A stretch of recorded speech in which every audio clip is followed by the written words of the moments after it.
Hello everyone, Antonio here, and I'm here as I had mentioned before. If you guys watched my previous video here on the 1SQ by HeliMax, I had mentioned I was going to come back and do a little bit more in-depth kind of review on this new 1SQ model here by HeliMax. As you guys may know or may not know, this 1SQ is available in a ready-to-fly combo. Ready-to-fly gives you radio, charger, battery, the quad itself. You know, you have extra propellers and pretty much gets you ready to go right out of the box. There's a transmitter ready version, and the transmitter ready version is pretty much as stated. You need a transmitter to fly it. A lot of you guys may be asking yourself, well, can you use any transmitter? And you might be seeing this DX18 here and be like, you can use that on that? Well, yes, you can actually use any radio to fly this model. You can use a Spectrum, JR, High-Tech, Futaba, anything. The only thing you need to purchase for, I believe it's an extra, I think it's 19-20 bucks, is the AnyLink. The AnyLink is right here. It's a simple module. I have it there. Just pretty much, I mean, it's very small here as you can see. In my previous video where I did my first look, I talked a little bit more about this, but that goes right about there. You know, it's out of my way when I'm grabbing the transmitter. It's not heavy at all. It doesn't weigh much. There's certain radios you must need to buy an extra cable, and the cable also comes with a Lifey battery. But standard, you get two cables that look kind of like this. The other one is for a Futaba trainer port, and pretty much it's like, let's say you have a DX7. A DX7 uses a regular nickel metal hydride battery inside, whereas this DX18 uses a LiPo. So what you would do, you would hook this end up here into the AnyLink. You would then hook this end up to your trainer port, which is right back here on this DX18, and you would hook this end up into your charge port, which would be here. Now, just so you guys don't get that confused, you would not do that for a DX18. So you would not do what I just mentioned in a DX18. If you have a DX18, I was just using the DX18 as an example for this cable. If you do have a DX18, what you would need to do is buy a separate, this little cord here. You can see it. And this cord here is AnyLink brand as well. It's a 6.6 200 milliamp Lifey battery. So the only thing you would need is a charger to charge this Lifey battery. And I mean, if you got a radio that has LiPo inside it, you probably have a good charger that it's capable of charging a Lifey battery. And if you don't, I mean, Lifey chargers go for about 30-40 bucks. So I mean, they're pretty affordable. And the reason I believe you're doing that is because this, obviously, like I mentioned, comes with a LiPo inside, and I don't think this will handle that voltage. So what you're doing here, on this one, I can actually power it up and show you what you're doing. So you would plug this end, making sure your polarity is correct. You would plug it into your module, or in there. Actually, first, before I start that, the first thing you want to do is connect the port into your trainer port. So this port into the trainer port, automatically you're going to notice the radio is going to power up even though the switch is off. The switch must remain off all the time. If you turn this switch on, it will stop transmitting signal through the AnyLink.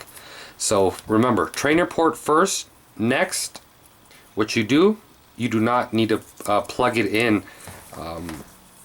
plug it into the charge port in this case, because once again, this is a Lifey pack, or a LiPo in here, so you would not do that. This one already has its power source here with the Lifey. So all you would do then is plug it into the AnyLink, which I'm going to do now. You get two beeps, green light, and this thing here is already transmitting signal. And so there that goes. Actually, let me put it here on the 1SQ. I believe that's the 1SQ, I hope. Yeah, I believe that's a 1SQ here. I have it programmed, but Yeah, so just in case you have like a DX7 or DX6, you would plug your trainer port in, then you would plug in it into your charge port. And you would not need to buy this little separate adapter. But if you go through the manual, they're very detailed. They tell you exactly what radios need an adapter, which do not need an adapter. Like I said, if your radio does not come stock with a LiPo battery, they give you the cables needed. But enough talking about the radio and the AnyLink. I want to give you guys my honest opinion, my honest review here on the One SQ. For you guys that may or may not know, recently, actually today, this weekend, we had here in Southern California the first, I think in the whole nation, multi-rotor challenge event brought to us by Innovative Designs. They put the event together. It was a great event. You know, people showed up with tons of quads. I mean, just new designs. I mean, it was a great event. Like I said, this was the first annual, never been done. At least that we knew of there at the event. It'd never been done. So a bunch of quad guys came together, not quad, multi-rotor I should say, because there was hexes there, octos, just everything. So a bunch of multi-rotor guys came down. And I was letting a lot of guys test out this One SQ, and you know, from the looks of it, you see how big it is. You're probably saying, oh, this thing won't handle the wind. This thing's very unstable.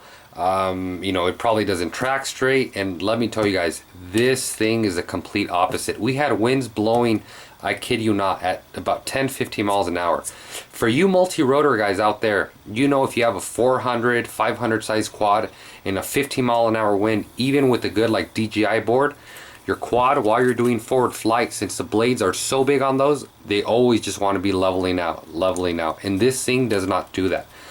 This thing, you just set it on a course, full speed ahead, and it tracks amazing. Like I said, that was a 10 mile an hour wind. Very agile, very smooth. As far as crashing it goes, I mean, I've dumped this thing a good 20 times in my house, outside, concrete, and these are still the stock blades, guys. Stock blades. We have the stock here canopy cover, you know, whatever you want to call it. Everything's stock, nothing's been broken on it. It's extremely durable. And like I said, I was letting guys test it out and they were absolutely amazed. I don't know how many guys just watching me fly this are going to go buy one this next week. But I have flown a lot of the quads out in the market, especially in this size. To mention a few, Horizon Hobby has the MQX, which is roughly about this big, so it's a bigger footprint than this one here. Bigger motors, bigger battery, bigger body, you know, everything. Right off the top of your head, you'd probably think that one's a lot more stable.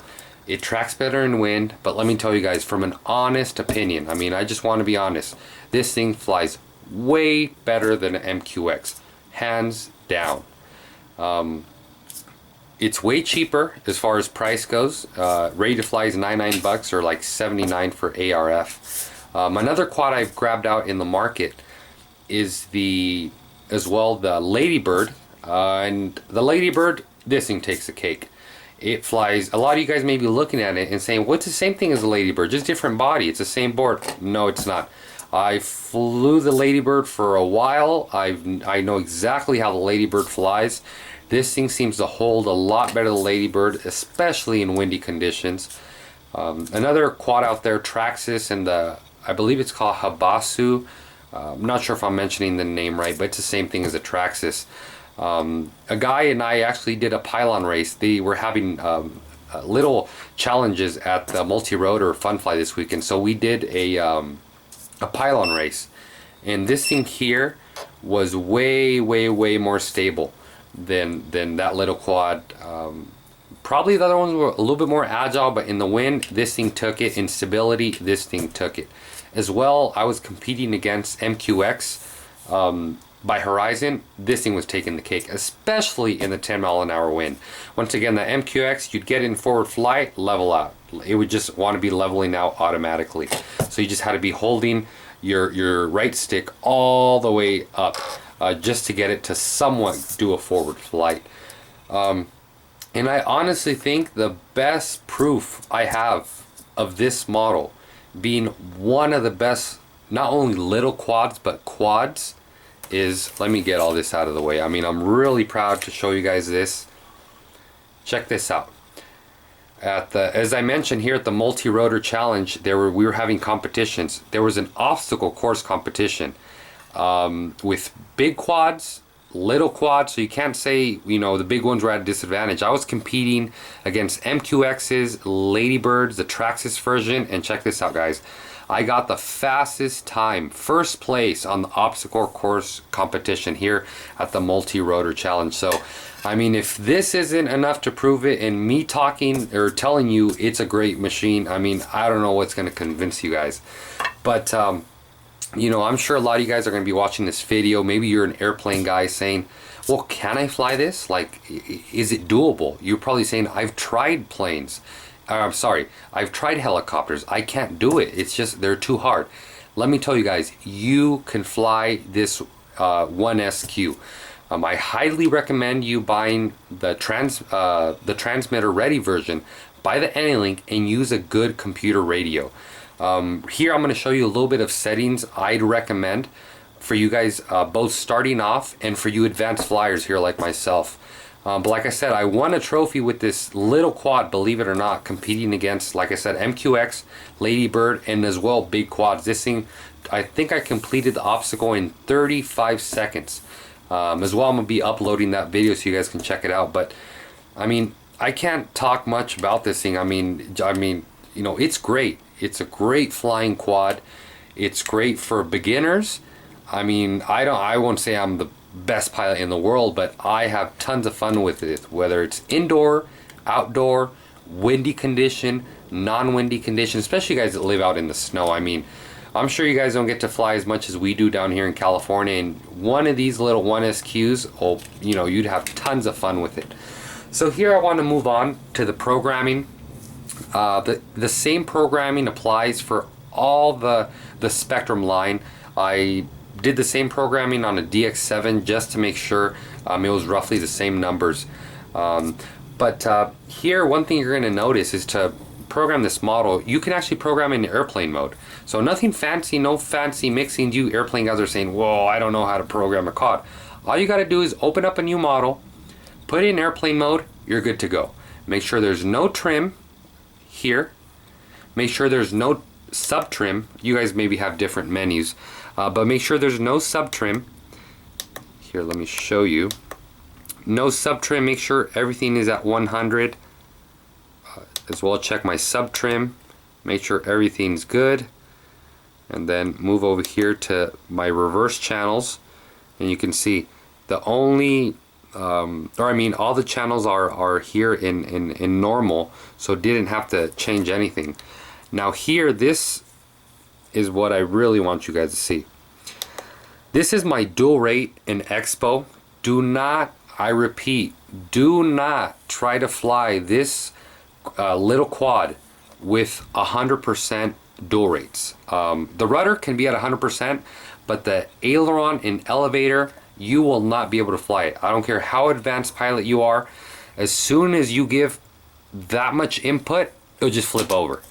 I mean, I think it has something to do with the board and the Spectrum line. I'm sure it'll work better with Futaba, but I repeat, do not try to fly it with your dual rate set at 100%. Now this here you guys see, come on, light up back screen. This here is aileron, and high rates is 23. You're probably saying 23, that's barely gonna move. Let me tell you, 23 for high rates is more than enough. That's all you need for high rates, I guarantee you. 25, 26, and it really starts getting really twitchy. So 25 for high rates for you pro pilots out there, intermediate, try 23, and 17 of Expo. For mid rates here, do 15 dual rate, 9% of Expo. For low rate, for you beginner guys out there, do 8% of dual rate and 5% of Expo. Let me tell you, if you guys use those settings, you will be very, very amazed with this quad. It's I really spend a little bit of time here on the Expo making sure it's pretty fine-tuned. And another thing you want to make sure your aileron and elevator are exactly the same numbers. You don't want to have, you know, dual rate be higher on elevator, less on elevator. Have them be exactly the same for high rate, low rate, and mid rate. You know, that's one thing I always tell people about the quads, but that's really all the programming there is to this quad. So for you airplane guys out there tempted on you think this is programmed like a helicopter, it's nothing like a helicopter. I'd say it's easier to program than even a plane out there. But yeah, guys, I mean, this little 1SQ really just sells itself. Like I said, for you guys just wanting something to fly indoors, wanting something durable, but yet very capable, even in, like I said, 10-15 mile an hour winds, I would highly recommend checking out this 1SQ. As I mentioned, I'm gonna be loading up the video of me actually winning with this quad, so you guys can see the little obstacle course I had to do with it. And I was competing against, I believe, like 24 guys, so you know, I did pretty good there at first place and winning with 37 seconds. But for you guys interested in this quad, I'd send you guys over to towerhobbies.com. If you have a local hobby shop and they distribute Hobbico products, Great Plain products, they can probably get their hands on this if they don't have it in store. So you can order it through there. But all in all, great quad, simple to program, durable, doesn't, you know, it's not gonna break. I mean, I've crashed the things numerous times. Not gonna break, durable, handles wind, flies better than, like I said, the Ladybird and the Horizon Hobby 1SQ, hands down. It's just a great quad.